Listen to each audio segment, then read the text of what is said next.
Kedy vznikla v Šali myšlienka založiť materské centrum? Myšlienka založenia materského centra vznikla zhruba v roku 2003, kedy som s mojou švagrinou a ešte s jednou kamarátkou, ktorá tu momentálne teraz v materskom centre robí predpôrodnú prípravu, Emi Takáčová, sme spísali stanovy, ktoré boli poslané na ministerstvo vnútra a odtedy sme mali akože povolenie založiť materské centrum, ale vlastne reálne materské centrum začalo fungovať až v roku 2006, keď sme našli správne priestory, ktoré boli v materskej škôlke na Družstevnej a vlastne celé materské centrum, jeho chod, program, aktivity, vybavovanie nájomného a všetko okolo toho, získavanie peňazí a sponzorov som robila spolu so Svetlanou Homolovou a tým pádom materské centrum vlastne vzniklo na jeseň v roku 2006 ako funkčná organizácia, ktorá poskytovala svoje služby mamičkám na materskej dovolenke. Čo bolo na začiatku náplňou činnosti materského centra? Do začiatku materské centrum fungovalo len ako miesto stretávania sa mamičiek na materskej dovolenke, kde sa ich deti mohli hrať a mamičky sa mohli dozvedieť niečo viac medzi sebou. Vlastne to bolo také viac menej zdieľanie svojich skúseností. Veľmi veľa mamičiek bolo ani nie tak šalanok ako mamičiek, ktoré sa do Šale nasťahovali a nemali tu žiadny nejaký kontakt priateľky a práve v materskom centre sa vznikli tieto rôzne vzťahy.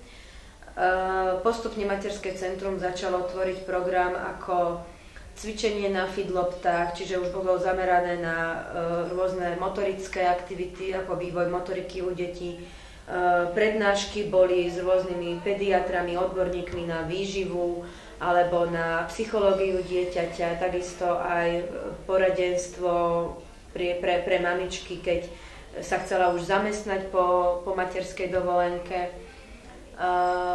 Tvorba programu nebola až taká náročná v začiatkoch materského centra, ako bolo vlastne také dostať sa vlastne do povedomia širokej verejnosti v Šali a hlavne do povedomia ľudí, ktorí tvoria v Šali nejaké normy. A toto bolo najťažšie v materskom centre, ako najťažšia úloha v materskom centre, presvedčiť ľudí na mestskom úrade, že materské centrum nie je zisková organizácia, robí program pre mamičky na materskej dovolenke na základe dobrovoľnosti. Ani jedna mamička tu nedostáva žiadny plat, žiadne ohodnotenie, okrem toho nejaké pochvaly alebo nejakého uznania, že to, čo robí, je prínosom pre naozaj mamičky na materskej dovolenke, hlavne tie, ktoré z plného pracovného nasadenia zostanú zrazu doma s dieťaťom a vypadnú zo svojej nejakej tej komunity,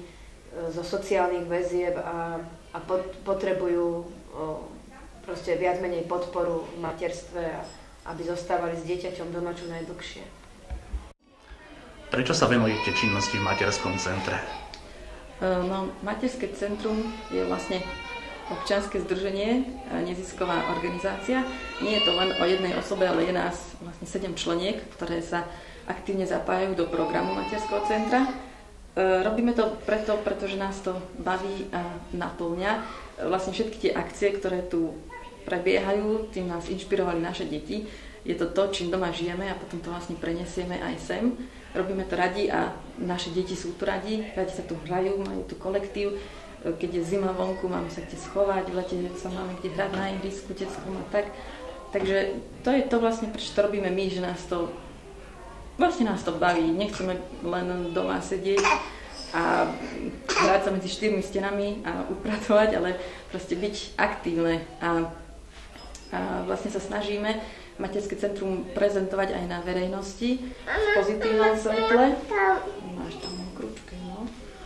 A všetky tie akcie, ktoré robíme, tak ich robíme preto, aby materské centrum zarobilo, aj keď je to vlastne neziskovka, ale musíme platiť tie režijné náklady a vlastne ten chod materského centra musí nejako fungovať. Takže materské centrum vlastne môžu podporiť všetci tí, ktorí chodia na naše akcie, ktorí chodia do hernice hrať s detičkami a podporíte ho aj 2% dane. to nám veľmi pomôže. A čo podpora mesta? Je dostačujúca podľa vášho názoru? No, nakoľko sa nám teraz podarilo na mestskom zastupiteľstve presadiť, že nám odpustili nedoplatok spôsobený, teda to je z ročného vyúčtovania nedoplatok, spôsobený tým, že sa do budovy nasťahovali škôlky, tak to sa nám podarilo vynulovať a vlastne nám aj znižili náklady. Tak by som to charakterizovala ako pozitívny prístup, že sa nám teda snažia výjsť v ústrety, aj keď tu máme nejaký problém niekedy, že zateká strecha, tak prídu a spravia to. Snažia si, sme radi, že máme podporu mesta. Čo je hlavnou náplňou činnosti občianskeho združenia Mami Mamám? V centre sa hlavne hráme, ale robíme rôzne akcie, ako napríklad, ako som už hovorila, tými akciami nás inšpirujú naše deti. Tam má chvostík. A to sú tancovačky, preteky lezuňou sme robili napríklad, pravidelne robíme burzy detského oblečenia, jarnú, zimnú. Z tých pravidelných akcií to sú tie valentínsky karneval, Míla pre mamu nás o chvíľu čaká. To je vlastne najväčšia oslava Dňa Matiek a koná sa pred mestským úradom. Je to pre širokú verejnosť, zvykne byť takých 400 registrovaných účastníkov. Pravidelne slavíme Deň detí, Deň otcov, Mikuláša, Halloween, mávame divadielka, rôzne prednášky s odborníkmi, proste tieto Montessori dielničky, ktoré sú tu dnes. Ako som už hovorila, sú to všetko akcie, ktorými žijú naše deti a preto ich sem prenášame aj pre ostatných. Takže ja by som chcela niečo povedať o programe, ktorý máme v materskom centre. Ja s kamarátkou Zuzkou, Taruani Belovičovou, robím Montessori dielničky. Je to každý druhý a štvrtý útorok v mesiaci. A tieto dielničky sú určené pre deti od 1 do 3 rokov a sú to vlastne také aktivitky na podporu zmyslov, aktivity na podporu logického myslenia, na podporu jemnej motoriky a tak ďalej. Všetko také klasické veci, ktoré sa dajú nájsť v domácnosti, čiže mamičky tu môžu nájsť takú inšpiráciu, čo s detičkami doma, keď je napríklad zlé počasie.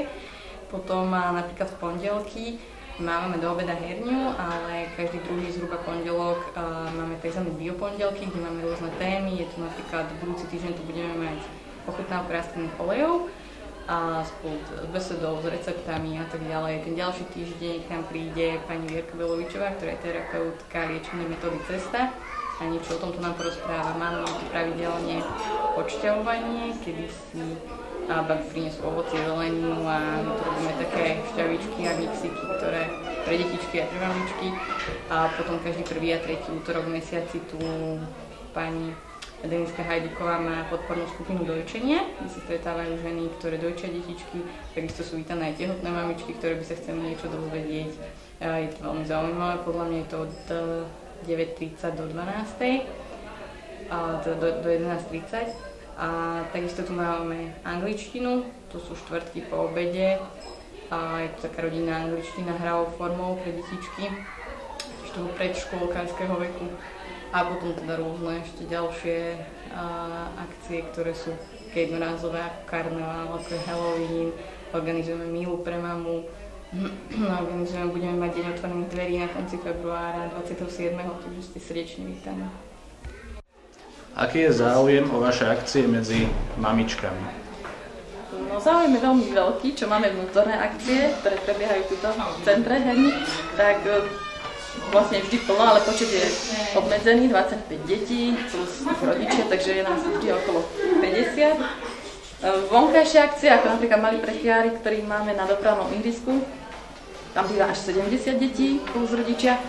Mali sme bál pre princezné a rytierov, to bol tuto u nás na dvore, tam bolo tiež nejakých 70 detí, a vlastne plus rodičia, ale tak rodičov nikdy rátame len deti. Okrem toho ten deň otcov, proste vždy to máme plné a okolo tých 70 detí. A okrem Míly pre mamu, keď je vlastne v meste, tak tam býva až tých 400 účastníkov. Napriek počiatočným problémom je materské centrum Mami Mamám dôležitou súčasťou mesta.